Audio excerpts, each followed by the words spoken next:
오늘 하나님께서 우리에게 주시는 말씀은 마태복음 12장 38절에서 50절까지 말씀입니다. 12장 38절에서 50절 말씀으로 제 성경으로는 신약성경 20페이지에서 21페이지 정도 있습니다. 제가 한 절, 여러분이 한 절, 마지막 50절을 함께 읽도록 하겠습니다. 그때 서기관과 바리새인 중 몇 사람이 말하되 선생님이여 우리에게 표적 보여주시기를 원하나이다.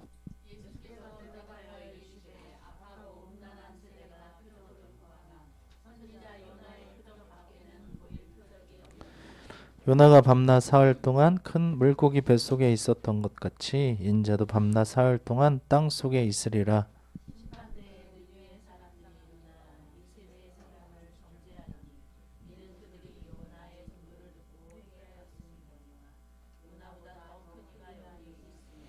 심판 때에 남방 여왕이 일어나 이 세대 사람을 정죄하리니 이는 그가 솔로몬의 지혜로운 말을 들으려고 땅끝에서 왔음이거니와 솔로몬보다 더 큰 이가 여기 있느니라.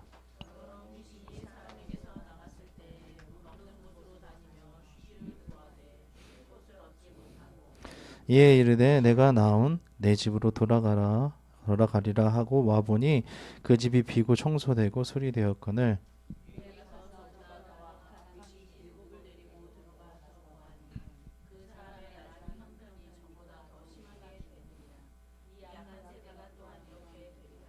예수께서 무리에게 말씀하실 때에 그의 어머니와 동생들이 예수께 말하려고 밖에 섰더니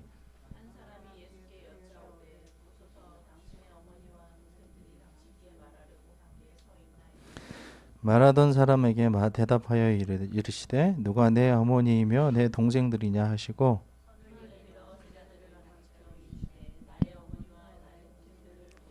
누구든지 하늘에 계신 내 아버지의 뜻대로 하는 자가 내 형제요 자매요 어머니이다 하시더라. 아멘. 할렐루야. 우리 하나님께 영광의 박수 올려드립시다. 뜻이 맞는 사람들이 그렇게 많지 않죠. 같이 살아가는 사람들도 뜻이 맞지 않듯이 뜻이 맞는다는 것은 그냥 눈빛만 봐도 알 수 있는 것입니다. 마음에 딱 맞는 마음이 시원하게 해결해주고 그리고 내 마음속을 너무 잘 알아주는 그런 것이죠. 예수님은 지금 그것에 대해서 말씀하고 계시는 겁니다. 내가 지금 하나님의 뜻을 이루려 왔는데 내 뜻과 맞는 사람이 없구나라고 말씀하시면서 성령을 회방하는 것 그리고 이것은 용서받을 수 있겠지만 이것은 용서받지 못한다라고 지난 시간에 얘기하신 것처럼 그렇게 하지 말아라라고 말씀하시는 것입니다. 오늘 말씀을 보시면 예수님의 선하신 사역에 반응하지 않고 계속해서 표적을 구하는 그런 자들을 정죄하십니다. 정죄하시고 하나님의 뜻대로 행하는 자들이 예수님의 진정한 가족이라고 선언하시는데요. 38절에서 40절을 다시 한번 읽어보도록 하겠습니다. 그때 서기관과 바리새인 중 몇 사람이 말하되 선생님이여 우리에게 표적 보여주시기를 원하나이다. 예수께서 대답하여 이르시되 악하고 음란한 세대가 표적을 구하나 선지자 요나의 표적밖에는 보일 표적이 없느니라. 요나가 밤낮 사흘 동안 큰 물고기 뱃속에 있었던 것 같이 인자도 밤낮 사흘 동안 땅 속에 있으리라. 아멘.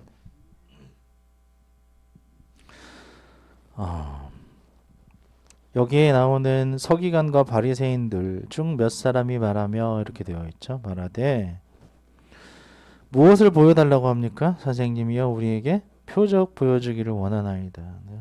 부르는 호칭부터 달라요. 그냥 선생님이라고 얘기하고 있어요.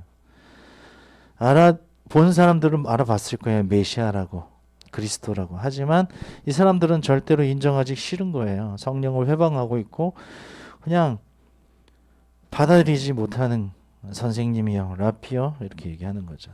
우리에게 표적 보여주세요. 당신이 또 뭐 할 수 있어요? 나한테 우리에게 표적을 좀 보여주세요 라고 얘기하는 거예요.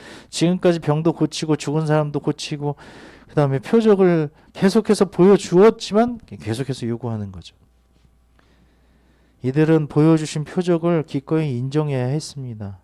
하지만 믿지 않고 또 다른 표적을 계속해서 요구한 것입니다. 언제까지 표적을 보일 수 있는지 네가 가짜인지 한번 보자. 그래서 예수님은 쇼를 위한 표적 요구를 책망하신 것입니다.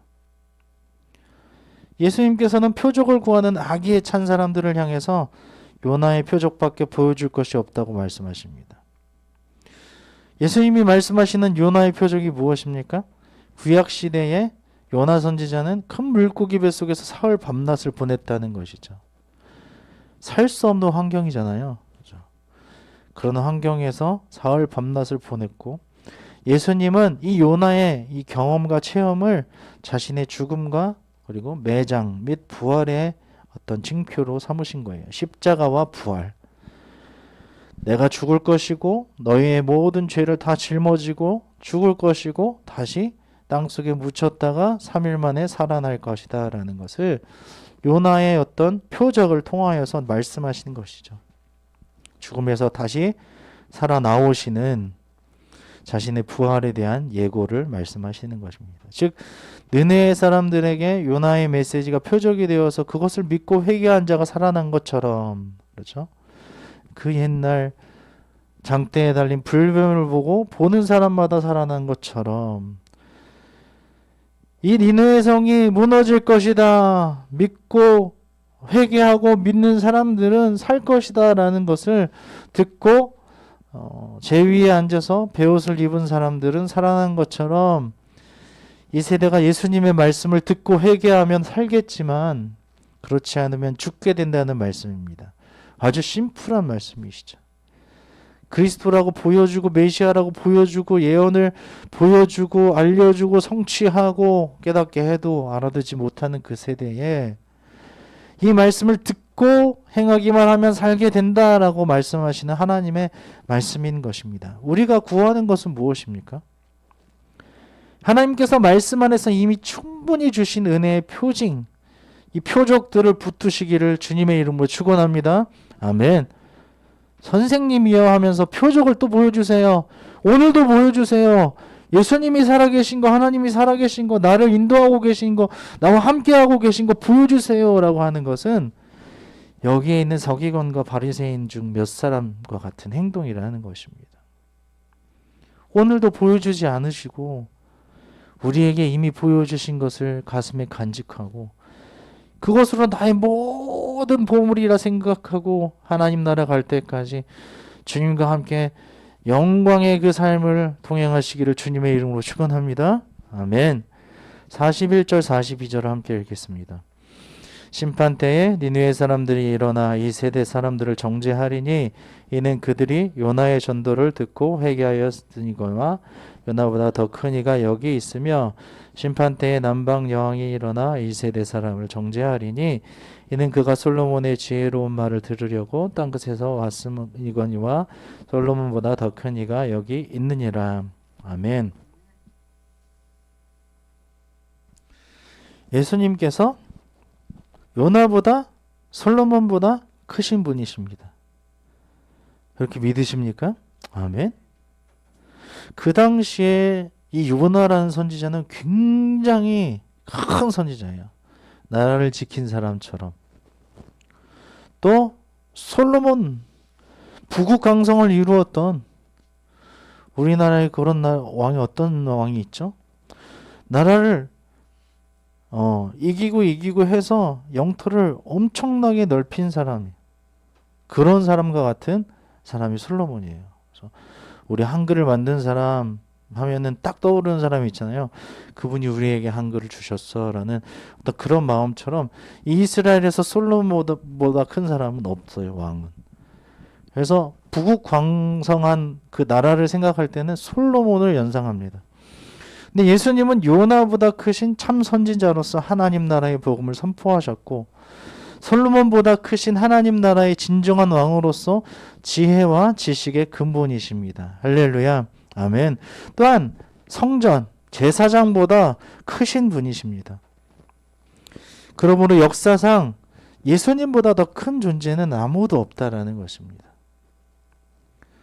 그러나 악하고 음란한 세대는 역사상 이런 분이 오셔서 표적을 행하시는데도 믿지 않고 도리어 예수님의 사역을 방해했다는 것입니다.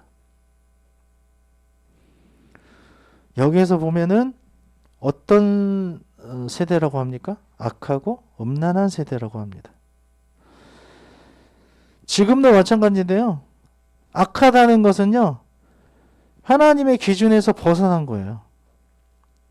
그냥 나의 생각으로서 그것을 판단해 버리는 거죠.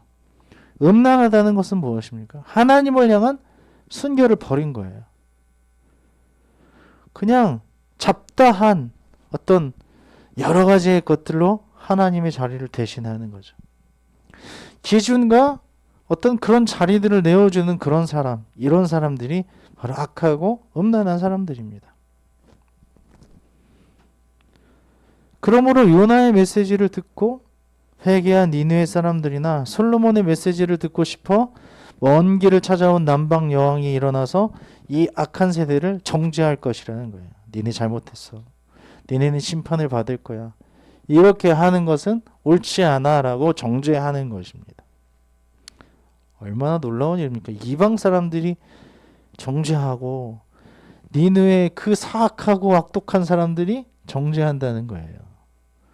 네 주제를 알아라 라고 얘기할 정도로 나쁜 사람들인데도 불구하고 너희들은 그 사람들의 정죄를 받을 거예요 하면서 얼마나 우리가 이렇게 수치심을 당할 것이냐라는 것을 보여주시는 것입니다. 날마다 이토록 크신 분의 메시지를 받는 우리의 자세는 어떠합니까? 이 세상보다 크시고 성정보다 크시고 제사장보다 크시고 왕의 왕보다 크신 그 하나님의 메시지를 받는 우리는 너무너무 행복한 사람들입니다. 온 우주 만물보다 크시고 우리의 창조주이시며 구원주이신 주님의 크심을 믿고 그 메시지를 받아 행복의 삶을 누리시기를 주님의 이름으로 축원합니다. 아멘. 43절에서 45절을 함께 읽겠습니다. 더러운 귀신이 사람에게서 나갔을 때에 물 없는 곳으로 다니며 쉬기를 구하되 쉴 곳을 얻지 못하고 이에 이르되 내가 나온 내 집으로 돌아가리라 하고 와보니 그 집이 비고 청소되고 수리되었거늘 이에 가서 저보다 더 악한 귀신 7을 데리고 들어가서 거하니 그 사람의 나중 형편이 전보다 더욱 심하게 되느니라. 이 악한 세대가 또한 이렇게 되리라. 아멘. 독한 말을 지금 하고 계시죠. 더러운 영, 귀신, 그런 것들이 나오죠. 지금 43절에 보면 더러운 영, 귀신, 그 특성상 사람이나 동물의 그 몸 안에 거주하기를 좋아합니다. 스스로 존재하기가 힘든 거죠. 영적인 존재이기 때문에. 하지만 건조한 사막에서는 사람이나 동물이 없잖아요. 그렇죠? 살고 있는 집들이 거의 없기 때문에 귀신은 편히 들어가 쉴 곳을 찾지 못하는 것입니다. 예수님을 믿지 않은 세대는 귀신 들린 자가 귀신이 나간 후에 주인을 모시지 않고 빈집으로 두고다가 다시 귀신 들린 자와 같이 될 것이라는 것입니다. 물 없고 쉬지 못하는 귀신들, 그 땅에서 쉬지 못하는 귀신들은 그런 귀신들을 예수님은 사람의 몸에서 나와서 또 다른 거처할 곳을 찾고 있는 그 몸에서 분리된 떠돌이 귀신들의 불안감을 언급한 것을 지금 말씀하신 것입니다. 그러면 귀신 중에서도 더 악한 귀신이 있습니까? 이렇게 질문할 수 있는데요. 더 강한 귀신은 말하자면 귀신의 세계에도 인간의 군대 조직과 같은 서열과 체계를 갖추고 있다고 합니다. 그래서 본래 그들은 하늘나라의 천사 군대에 속한 자들이었지만 타락한 천사장인 그 마귀 곧 사탄을 추종하면서 하나님께 반기를 들었다가 하늘에서 이 지상으로 쫓겨난 존재들이라고 합니다. 따라서 귀신들에게는 서열상 더 높은 귀신이 있을 수 있는데 그들은 더 강하고 거친 존재임이 분명할 것이다 라고 추측하고 있습니다. 여기에서 나오는 그런 귀신들은 그런 귀신들을 이야기하고 있는 것입니다. 즉 이 사람의 나중 상태가 처음보다 나빠지는 것처럼 이 악한 세대의 끝도 처참한 상태가 된다는 것을 지금 말씀하고 계시는 것입니다. 우리 영혼을 빈집으로 두거나 다른 것과 예수님 둘 다를 주인으로 모시려고 하지 말아야 된다는 것입니다. 우리를 빈집으로 두면 그곳에 뭔가가 지금 귀신이 어떻게 한다는 거예요? 들어간다는 거예요.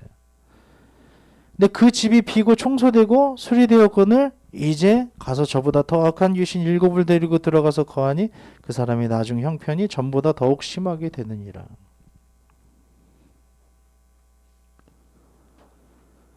중요한 것은 무엇일까요? 여기서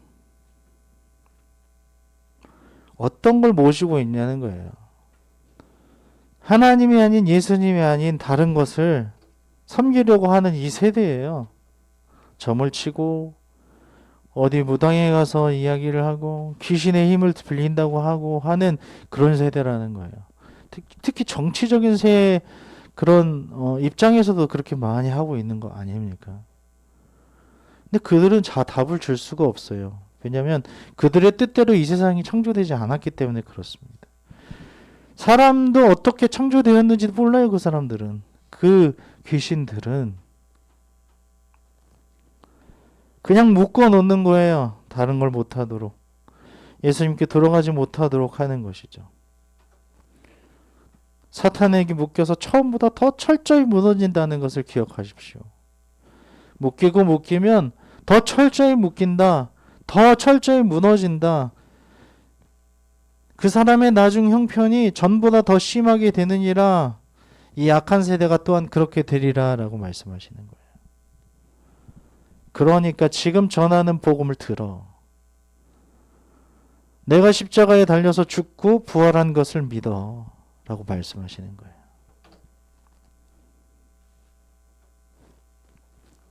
이 말씀을 듣고 기억하고 예수님만을 주인으로 섬기시길 우리 주님의 이름으로 축원합니다. 아멘. 46절에서 50절을 함께 읽도록 하겠습니다. 예수께서 우리에게 말씀하실 때에 그의 어머니와 동생들이 예수께 말하려고 밖에 섰더니 한 사람이 예수께 여짜오되 보소서 당신의 어머니와 동생들이 당신께 말하려고 밖에 서 있나이다 하니 말하던 사람에게 대답하여 이르시되 누가 내 어머니이며 내 동생들이냐 하시고 손을 내밀려 제자들에게 가르쳐 이르되 나의 어머니와 나의 동생들을 보라. 누구든지 하늘에 계신 내 아버지의 뜻대로 하는 자가 내 형제요 자매요 어머니이니라 하시더라. 아멘. 당시 예수님의 이러한 행동들은 자신의 가족을 무시한 그런 무례한 행동이 아니었습니다. 다만 메시아로서 예수님은 마침 자신의 육적인 가족을 통해서 보다 중요하고 영원한 영적인 가족관계를 적절하게 교훈하신 것입니다. 왜 갑자기 이분들이 등장했을까요? 한 사람이 중요하겠죠? 그 사람이 어떤 사람일까? 어떤 목적을 가지고 이 사람들을 데리고 왔을까요? 예수께 여짜오되 보소서 당신의 어머니와 동생들이, 동생이 한 명이 아니라 동생들이 있었던 것 같아요. 당신께 말하려고 밖에 서 있나이다. 그러니까 무슨 말을 하려고 하는지도 잘 모르겠죠. 우리는 어떤 동기와 목적을 가지고 그들을 데려왔다는 거예요. 그리고 예수님께 말하려고 했다라는 거예요. 한 사람이 이야기하고 있는 거예요. 근데 예수님은 뭐라고 하셔요? 말하던 사람에게, 그 사람에게 얘기하고 있어요. 대답하여 이르시되 누가 내 어머니이며 내 동생들이냐라고 말씀하시죠. 그리고 지금까지 메시지를 전하신 것처럼 손을 내밀어 제자들을 가르쳐서 이르시되 나의 어머니와 나의 동생들을 보라라고 말씀하시는 것입니다. 자신이 이 땅에 진짜 오신 이유를 분명하게 말씀하시는 거예요. 나의 가족들이 맞아. 하지만 내가 진정으로 너희에게 이야기하고 싶은 나의 가족들, 하나님의 가족들은 이런 사람이란다 라고 말씀하시는 거예요. 누구든지 하늘에 계신 내 아버지의 뜻대로 하는 자가, 여기에서 말씀하시는 그 뜻은 무엇이냐면은 텔레마라고 하는 이 원어로서 뜻, 의도, 의향, 바라고 원하고 소원하고 목적하고 하나님이 기뻐하시는 그런 뜻입니다. 그리고 창세전에 창조 때에 이루셨던 그 하나님의 뜻, 보시기에 좋았더라 하시는 그 뜻이 이것을 의미하는 것입니다. 또 하는 자가, 그러니까 하는 자라는 건 뭐냐? 포이에요 라는 뜻으로 만들다, 창조하다, 행하다 이런 건데요. 가진 노력을 다하다. 하나님께서 의도하신 것들에 대해서 가진 노력을 다하는 사람. 모든 활동을 하는 사람. 이것은 포거라는 용어거든요. 말씀을 실행하는 것. 예를 들어서 하나님께서 이르시되 가라사대 그대로 되니라 하는 삶을 얘기하는 것입니다. 이렇게 하는 자가 엄청난 칭호죠. 예수님의 하나님의 아들의 형제요, 자매요, 어머니이니라 이렇게 말씀하시는 거예요. 아주 심플해요. 예수님을 이 세상에서 가장 큰 우주 만물보다 제일 큰 분으로 여기고 하나님의 뜻을 그대로 이 되니라라는 말씀처럼 우리의 몸과 힘과 노력을 다하여 우리의 모든 활동을 포함하여 그 말씀을 실행하는 삶을 살아가는 삶. 그것이 예수님의 형제이며 자녀이며 어머니가 될 줄로 믿습니다. 아멘. 하나님의 뜻대로 행하는 자가 예수님의 진정한 가족입니다. 예수님이 오셔서 보여주신 하나님 나라는 혈연이나 혈통과 상관없이 하나님의 말씀을 듣고 행하는 거룩한 백성들로 이루어진 영적인 공동체입니다. 저는 그게 너무 좋았어요. 유년 시절 남녀노소 노소할 것 없이 가난하든 부자이든 상관없이 주님 안에서 평등하며 가족으로 살아가는 그 교회 공동체가 너무 좋았던 것입니다. 예수님 말씀이 단순히 동의한다고 제자가 되거나 주님과 가까운 친족이라서 제자가 되는 것이 아닙니다. 내 한마디만 할게 하면서 너 그런데 이렇게 싸돌아다니지 마 라고 얘기한다는 거예요. 부모라고 하면서. 우리 집에서 목수일이나 해야지 여기서 지금 뭐하고 있는 거니? 이런 말들을 한다는 건 예수님께 있을 수 없는 일이죠. 오직 하나님 아버지의 뜻대로 행하는 자. 우리 모두는 하나님의 뜻대로 행하는 하나님의 가족이 다 되시기를 우리 주님의 이름으로 축원합니다. 아멘. 심플합니다. 어떠한 자격이 있어서 하나님의 가족이 되는 것이 아니라 하나님께서 창세전부터 뜻하신 그 뜻을 온전히 이루어지는 삶, 그게 바로 하나님의 가족입니다. 오늘 눈 뜨고 일어났을 때에 하나님 오늘 나를 통하여서 이루어지시는 하나님의 뜻은 무엇입니까? 오늘도 온전히 나의 모든 마음과 노력과 활동과 이 말씀을 실행하며 살아가겠습니다. 오늘도 나를 쳐서 복종시키고 나는 죽고 하나님이 내 안에서 살아나며 난 주님의 그 크심을 바라보며 오늘도 승리하며 살아가는 인생 되겠습니다 하고 고백하며 그렇게 매일매일을 열심히 노력하며 최선을 다하여 살아가는 주님의 가족들 다 되시기를 주님의 이름으로 축원합니다. 아멘.